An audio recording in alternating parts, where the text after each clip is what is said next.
Bismillahirrahmanirrahim. Assalamualaikum warahmatullahi wabarakatuh. Saya Salsabilah Diani dari Universitas Balai Bandung, Fakultas Ekonomi, Prodi Akuntansi. Di sini saya akan memaparkan hasil resume mata kuliah auditing. Langsung saja kita ke bab pertama mengenai pengenalan auditing. Apa sih auditing itu?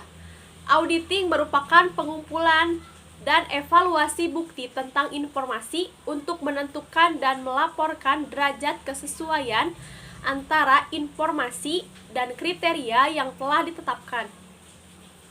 Poin penting dari pengertian audit. Yang pertama, yang diperiksa adalah laporan keuangan yang disusun oleh manajemen beserta catatan-catatan pembukuan dan bukti-bukti pendukungnya. Dan yang kedua, pemeriksaan dilakukan secara kritis dan sistematis.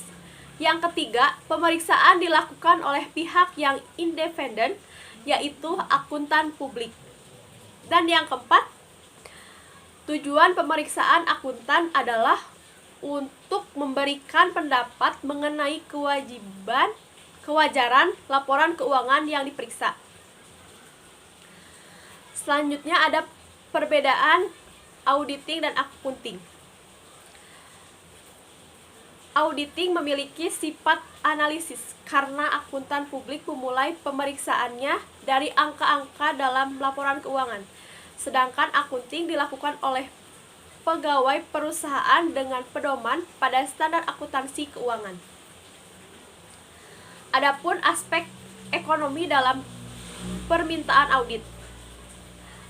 Dalam mengambil keputusan ekonomi terdapat berbagai pertimbangan, antara lain yang pertama, suku bunga risiko. Yang kedua, berinvestasi dalam SUN. Yang ketiga, risiko bisnis nasabah. Dan yang keempat, risiko informasi. Adapun penyebab risiko informasi seperti berikut. Yang pertama, jauhnya informasi, bias dan motif pihak penyedia, data yang sangat banyak, transaksi perusahaan yang kompleks antara organisasi. Adapun cara mengurangi resiko informasi, yang pertama pengguna memverifikasi informasi, yang kedua pengguna berbagi resiko informasi dengan manajemen, yang ketiga laporan keuangan yang diaudit sudah disediakan. Dari sisi ini peran auditor sangatlah penting dan diharapkan untuk meminimalisir resiko informasi. Selanjutnya, jasa insurans. Jasa insurans merupakan jasa profesional independen yang meningkatkan kualitas informasi bagi para pengambil keputusan, terutama tentang informasi laporan keuangan, historis, hingga informasi yang berpandangan ke depan serta informasi lain. Adapun jasa atestasi. Jasa atestasi adalah jasa yang diberikan oleh profesi akuntan publik, di mana profesi akuntan publik akan mengeluarkan laporan tertulis yang menyatakan kesimpulan atas keandalan asersi tertulis yang dibuat dan ditanggung-jawabi pihak lain. Ada 5 jenis atestasi. Yang pertama, audit atas laporan keuangan historis. Yang kedua, atestasi mengenai pengendalian internal atas pelaporan keuangan. Yang ketiga, telaah atau review atas laporan keuangan historis. Yang keempat, jasa atestasi mengenai teknologi informasi. Dan yang kelima, jasa atestasi lainnya. Adapun jenis-jenis audit, yang pertama audit operasional, yang kedua audit ketaatan, yang ketiga audit laporan keuangan. Dan ada juga jenis-jenis auditor.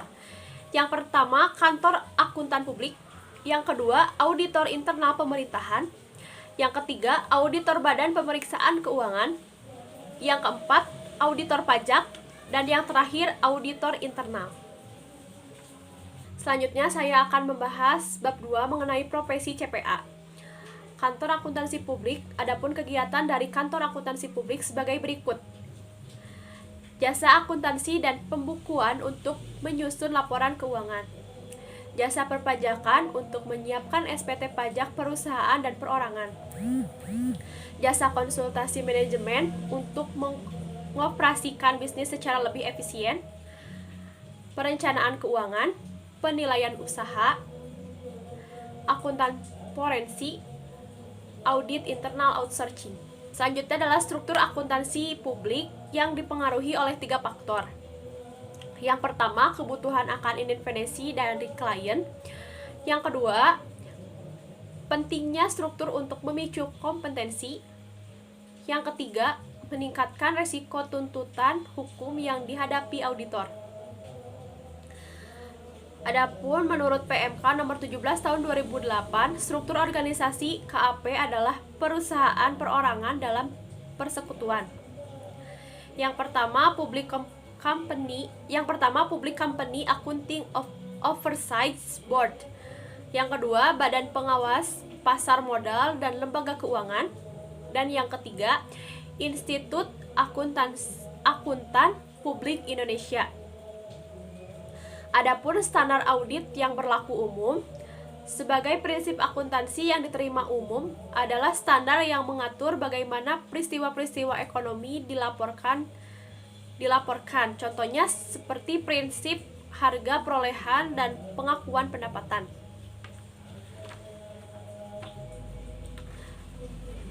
Adapun pernyataan standar audit, mengenai pernyataan standar audit adalah interpretasi 10 standar audit yang berlaku umum. Selanjutnya saya akan membahas bab 3 mengenai laporan audit.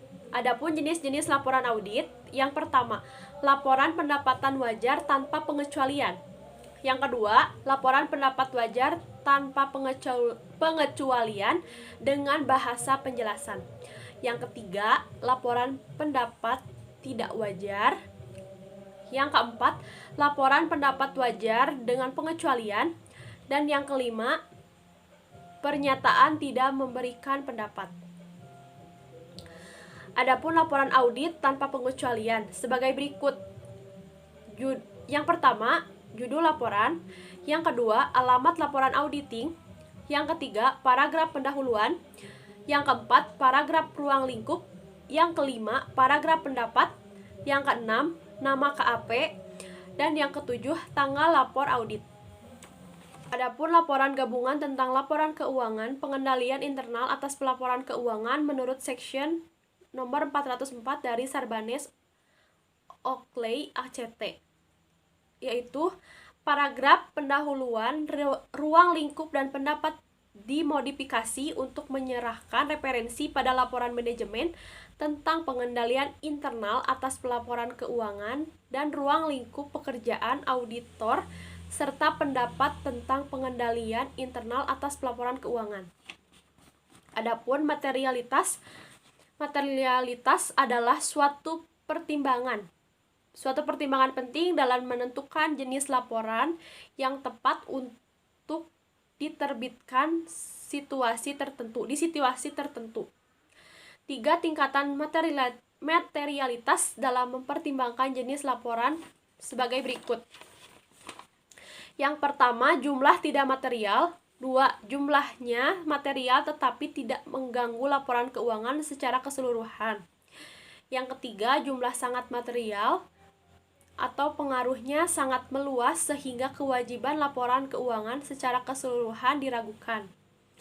Adapun hubungan materialitas dengan jenis pendapat. Yang pertama, tidak material. 2. Material. 3. Sangat material. Selanjutnya saya akan membahas bab 4 mengenai kewajiban hukum.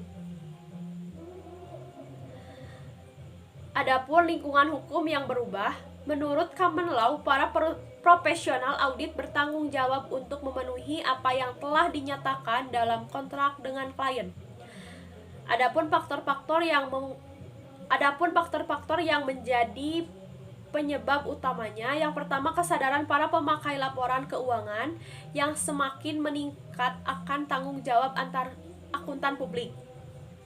Yang kedua, kesadaran yang meningkat di pihak Securities dan Exchange Commission mengenai tanggung jawabnya melindungi kepentingan para investor.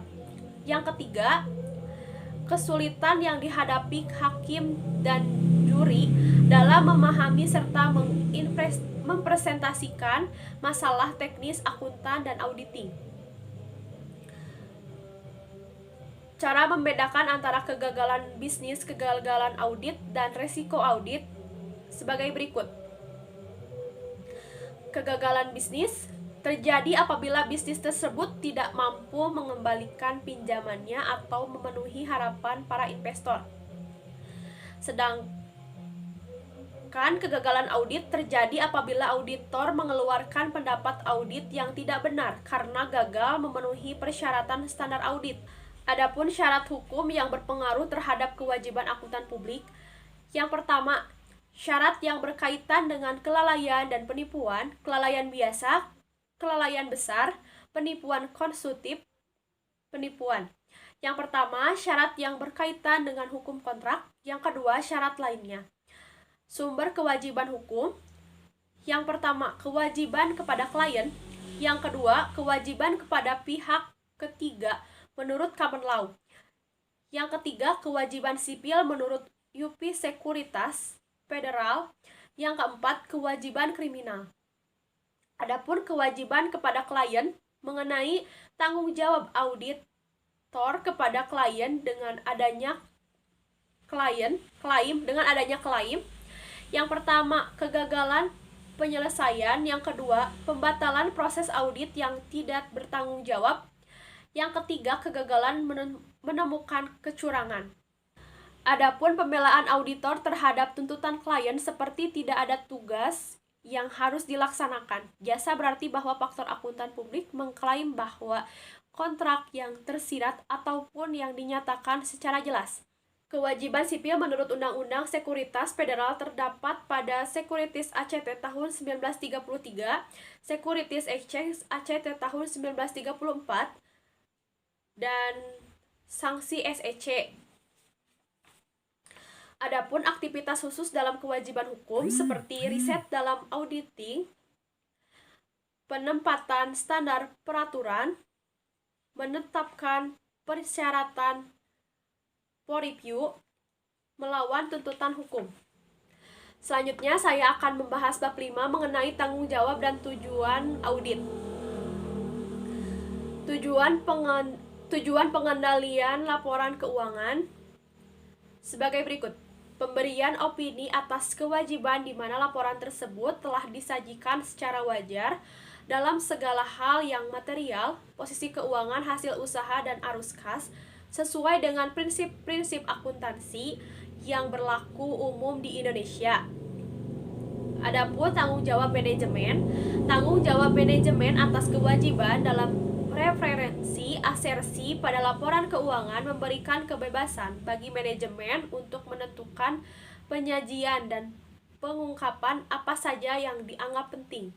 Adapun tanggung jawab auditor memiliki tanggung jawab untuk merencanakan dan menjalankan audit untuk memperoleh keyakinan yang memadai apakah laporan keuangan telah bebas dari salah saji material yang disebabkan oleh kesalahan ataupun kecurangan. Karena sifat dari bukti audit dan karakteristik kecurangan, audit harus mampu mendapatkan keyakinan yang memadai, namun bukan absolut bahwa salah saji telah dideteksi. Salah saji material versus tidak material sebagai berikut. Yang pertama, keyakinan memadai. Yang kedua, kesalahan versus kecurangan. Yang ketiga, spec time profesional. Selanjutnya, tanggung jawab auditor dalam mendeteksi kesalahan saji material. Seperti auditor menekan keragam kesalahan yang dilakukan oleh kesalahan-kesalahan dalam perhitungan, kesalahan dalam penerapan standar akuntansi, serta kesalahan dalam pengelompokan dan penjelasan. Adapun tanggung jawab auditor untuk membongkar tindakan ilegal sebagai berikut. Yang pertama, tindakan ilegal berdampak langsung. Yang kedua, tindakan ilegal berdampak tidak langsung. Akumulasi bukti bahkan tidak alasan untuk meyakini adanya tindakan ilegal berdampak tidak langsung. Selanjutnya, saya akan membahas bab 6 mengenai bukti audit. Pengertian dari bukti audit adalah setiap informasi yang digunakan oleh auditor untuk menentukan apakah informasi yang diatur telah dinyatakan sesuai dengan kriteria yang ditetapkan. Adapun keputusan bukti audit mengenai prosedur audit yang akan digunakan, berapa ukuran sampel yang akan dipilih untuk prosedur tersebut, item-item mana yang akan dipilih dari populasi, kapan melaksanakan prosedur tersebut. Adapun kecukupan bukti diukur oleh ukuran sampel yang dipilih auditor dan item yang diuji. Adapun jenis-jenis bukti audit mengenai pemeriksaan fisik, konfirmasi, dokumentasi, prosedur analisis, wawancara, kalkulasi, pelaksanaan ulang, observasi. Sekian pemaparan dari saya, mohon maaf bila ada kesalahan. Wassalamualaikum warahmatullahi wabarakatuh.